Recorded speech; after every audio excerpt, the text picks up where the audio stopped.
Frozen 2 is finally here, and among all the epic scenes, new songs and great adventures are a ton of hidden moments in Easter eggs. Time to thaw these frozen treats out as we uncover hidden Disney references, a fun connection to the band Queen, and a great tie-in to Gravity Falls. Quick warning, there are some major Frozen 2 spoilers ahead, so you've been warned. Forgive me, maturity is making me poetic. Despite taking place 3 years after the first Frozen, the film is still filled with plenty of flashbacks, including the opening scenes where we see a young Anna and Elsa playing together instead of the standard toys. The little girls enjoy some time with snowman figurines, but Elsa's design skills are clearly way ahead of her time. While she doesn't create a Pixar Pizza Planet truck, she was able to make a snowman that resembles Baymax from Big Hero 6.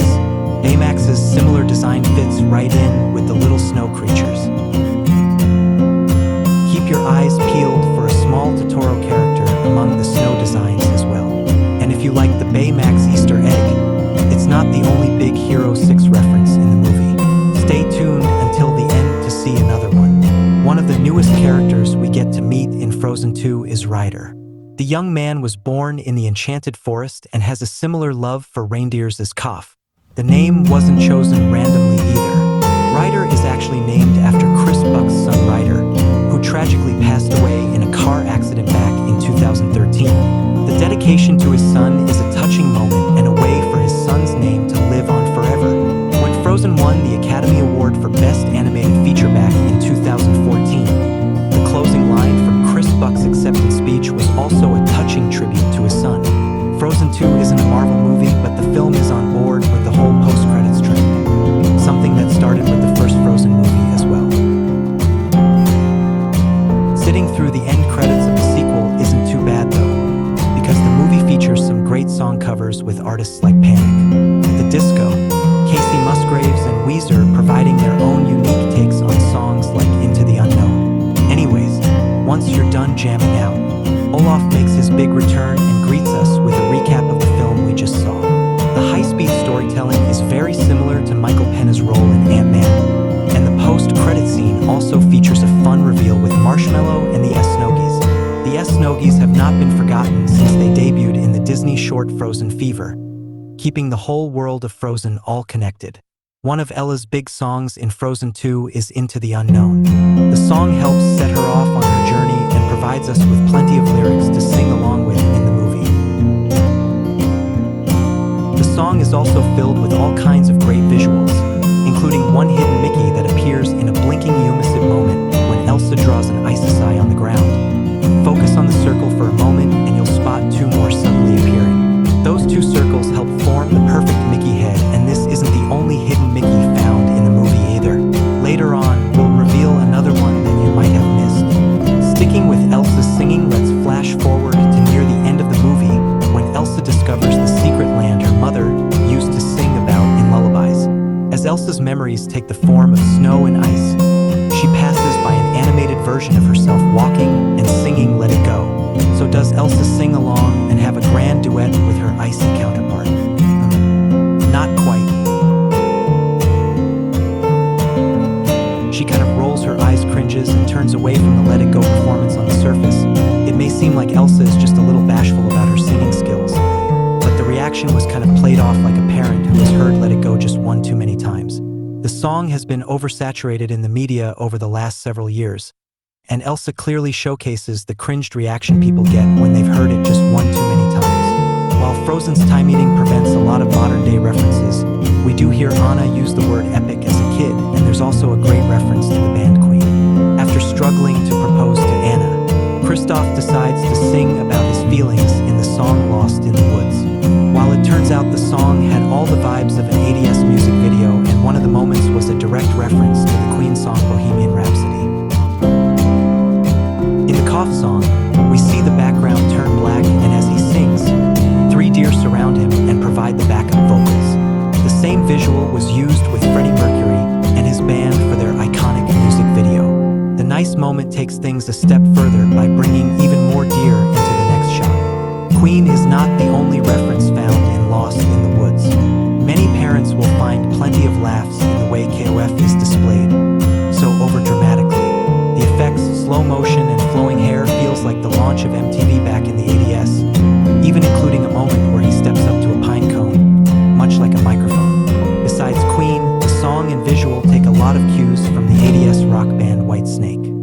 pretty sure reviews for their music video is this love will increase as fans find so many fun visual connections to the classic song. In the video, the lead singer fawns over a girl who cannot see him, kind of like the same way Kristoff pines for Anna and she keeps disappearing. Young Anna made her big return in Frozen 2, but naturally the same young actress who voiced her would be a bit too old this time around. So who did the production turn to Broadway and specifically the Frozen Broadway show? In the musical, actress Mattia Corti plays young Anna on stage, and she got the chance to reprise the role for the movie as well. Why have a huge casting call when there's a perfectly good stage Anna who could supply the voice?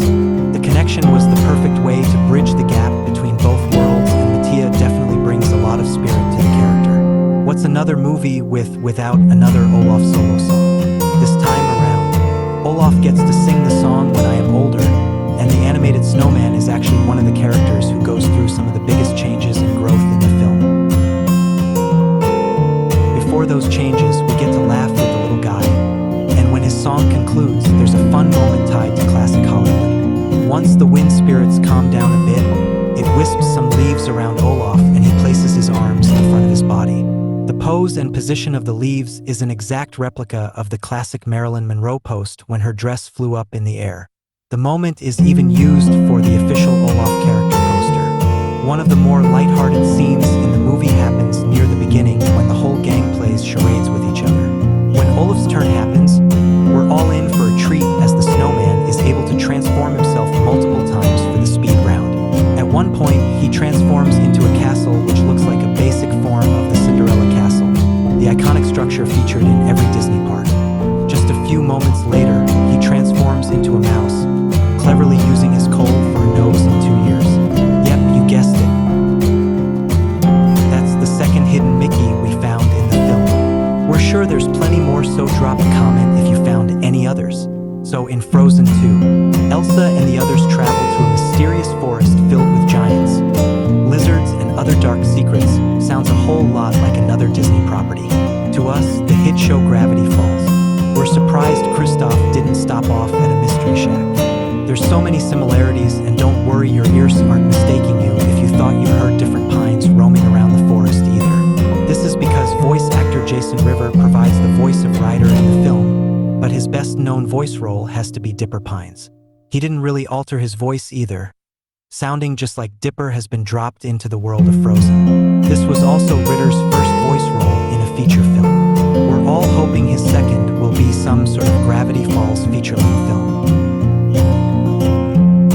Frozen 2 manages some really fun callbacks to the hit songs from the first film. We already mentioned Elsa hearing Let It Go Again, but Koff also starts off a song Lost in the Woods with a short reprise of Reindeers Are Better Than People.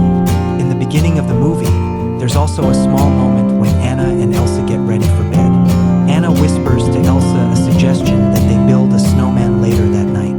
The small moment is a clear shootout to Do You Want to Build a Snowman? A song that instantly gets stuck in your head just by hearing the title. We all know you're singing here right now. Go ahead, we are too. The big group number Some Things Never Change features a great feast among the community as everyone gathers together in what we can only assume is some sort of Arundel Thanksgiving.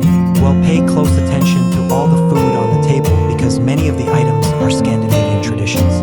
The big racks of lamb are a New Year's tradition in Sweden and Norway. There are a number of baked breads that are traditional to that area as well. The giant pumpkin on the table also represents the area's love for the food, including pumpkin soups. The animators really went all out to provide accurate details and delicious foods that may make your stomach grumble while you enjoy the movie. And just a quick little reminder to subscribe to Screen Rant. Also, don't forget to turn on those notifications by clicking the little bell thinking using your phone. Turn on notifications through YouTube settings. We all know by this point how stubborn YouTube can be. Frozen 2 goes above and beyond to find connections with the first movie and provide a universe that feels real. A great example of this. Elsa's Ice Castle. As the main group of adventurers venture out for their adventure in the enchanted forest. Look deep in the background to spot Elsa's ice castle. The castle still stands strong. The high mountain structure obviously doesn't get many high temperatures and has remained pretty stable. We should hope so too, because Marshmallow and all of his little Snokies still take residence there. You'd think Ella would stop by to get Marshmallow. He would have been a great help against some of the forces that they came up against later in the movie. If something felt different about Elsa this time around, well, you'd be right. During the scenes where I also asked to encounter waves bigger than most surfers would take on, pay close attention to her bottom half and mainly her feet. In the first Frozen film, Elsa's feet were always covered or simply not shown. Because of this, the animators never actually made any toes for her. What you are seeing are brand new toes for the character, although there were probably plenty of Elsa dolls and figures who had toes on them. Oh well, new toes, yay. And now back to the frozen chamber of memories Elsa encounters near the end of the film. In one of the memories, she spots her mother and father hanging out by a tree. Her father reads a book who he says is by some new Danish author. The author is a clear reference to Danish writer Hans Christian Andersen. He wrote several classic fairy tales, including the inspiration for Frozen known as the Snow Queen. The world of Frozen comes full circle with his fun connection, even if Frozen completely changed the story around from the original tale. In the years that followed, the release of the original Frozen fans sparked so many fan theories that it honestly was really hard to keep track of one of the more popular ones, that Anna and Elsa's parents crashed. Their boat gave birth to Tarzan, and then their boat sunk to the bottom of the ocean where Ariel the Little Mermaid discovered it. Well, we hate to be the one to burst these theory bubbles, but Frozen 2 has completely disproved this theory. 100%. In the movie, Elsa and Anna discover their parents' ship in the enchanted forest. This is what we all get for analyzing a 2-second con scene of a ship floating in rough waters of the ocean that was fun while it lasted. Also, the scenes confirmed that the parents are gone for good and didn't actually survive the wreckage. Brutal. While Elsa and Anna's parents may be gone for good, they got even more screen time this time around through a collection of flashbacks. In one of the scenes, their mother puts them to sleep with a small song. Watch closely as Anna's mom slowly moves her finger down from her forehead to her nose, and Anna quickly drifts off to sleep. Well, this animation there wasn't random at all. This is a very common trick parents use to trigger a child's eyes to close and fall asleep. The method is actually very common among newborns and something that many mothers probably recognized while watching the film. Now, if only this method could work as quickly as it did on Anna, for all of our children. In the song, Some Things Never Change, Anna talks about change and mentions how the pumpkins RO with the lyrics and the clouds are moving on with every autumn breeze. Peter Pumpkin just becomes fertilizer. The Peter Pumpkin reference is to the classic nursery rhyme Peter Pumpkin Eater. Oddly, the nursery rhyme has connections to a 1797 publication in London and an 1825 publication in Boston, but nowhere near the lands of Ariandel. So either the moment was just a fun and random reference, or these fairy tales get passed around the globe a lot more than we thought. At least Anna didn't recite the whole poem because the thing has some pretty dark origins, as Peter has devious ideas for what to do with his wife. At the end of the first Frozen, Elsa prevents Olaf from melting thanks to a small cloud which appears above his ED. People going into Frozen 2 probably wonder what happened to this magical cloud. Well, Elsa's powers definitely improved, and Anna has a quick line to showcase Olaf's permanent state. Anna mentions that Olaf was treated with permafrost. The condition obviously prevents Olaf from melting away. What an invention! The permafrost was a great way to prevent people complaining of plot hole issues with Olaf, even though he's already a magical talking snowman in the first place. As the whole gang embark on their journey to the enchanted forest, Olaf provides the sleigh ride-eyed entertainment by providing a bunch of facts and setting up the plotline that water holds memories. While between those important details, we also hear Olaf tell everyone that gorillas burp when they're happy, and he's actually not wrong. When gorillas are relaxed or at ease, they release a sound that sounds very similar to a human belch nice. Also, when did Olaf ever encounter a gorilla? Did the movie purposely add that line to draw another Tarzan connection and keep new theories coming? But now all the kids across the globe have a gorilla fun fact to share with their family and friends who haven't seen the movie themselves. Sticking with the sleigh ride, we're jumping ahead to the point where Olaf and Elsa take a snooze.